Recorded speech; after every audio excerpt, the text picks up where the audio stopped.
Cordial saludo para todos. Bienvenidos nuevamente a su curso de Sistemas de Gestión de Bases de Datos. El día de hoy estaremos trabajando en la unidad número 2, la administración de sistemas de gestores de bases de datos relacionales y no relacionales, o también conocidas como NoSQL. Esta unidad tiene dos contenidos. Primero, vamos a explicar los sistemas de gestión de bases de datos relacionales y luego partiremos para explicar los sistemas gestores de bases de datos NoSQL. El objetivo de esta unidad es desarrollar en el estudiante habilidades y destrezas en el manejo de sistemas gestores de bases de datos relacionales y NoSQL a partir de problemáticas reales propias de la gestión de la información.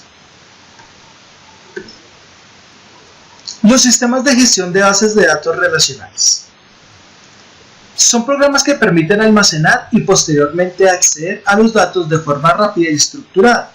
La base de datos está almacenada en varias computadoras conectadas a una red. El modelo relacional para la gestión de una base de datos es un modelo de datos basado en la lógica del predicado y en la teoría de conjuntos. Es el modelo más utilizado en la actualidad para modelar problemas reales y administrar los datos dinámicamente.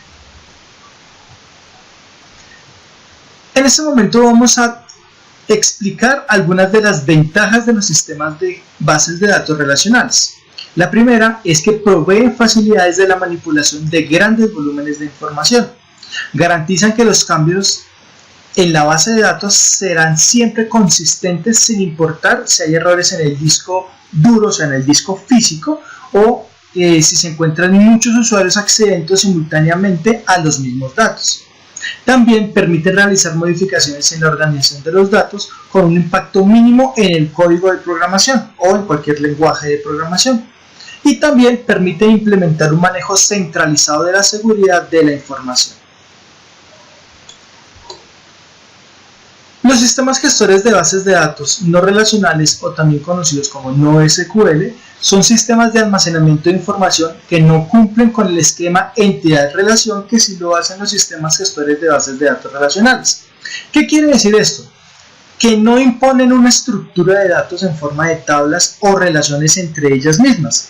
En ese sentido son un poco más flexibles, ya que permiten almacenar información en otros formatos como clave de valor, por ejemplo como mapeo, o en columnas, en grafos, de esta manera. Las bases de datos NoSQL están concebidas para obtener una altísima capacidad de volumen de almacenamiento y velocidad de proceso de la información. Las bases de datos relacionales manejan grandes volúmenes de información, pero estas NoSQL manejan teras de información. Es muchísimo más el almacenamiento que manejan este tipo de bases de datos. Las bases de datos NoSQL manejan técnicas por medio de gestores de bases de datos relacionales, lo que permite que que se maneje la información de una forma muchísimo más ágil. Las ventajas de este tipo de bases de datos son sistemas que responden a las necesidades de escalabilidad horizontal que tiene cada empresa.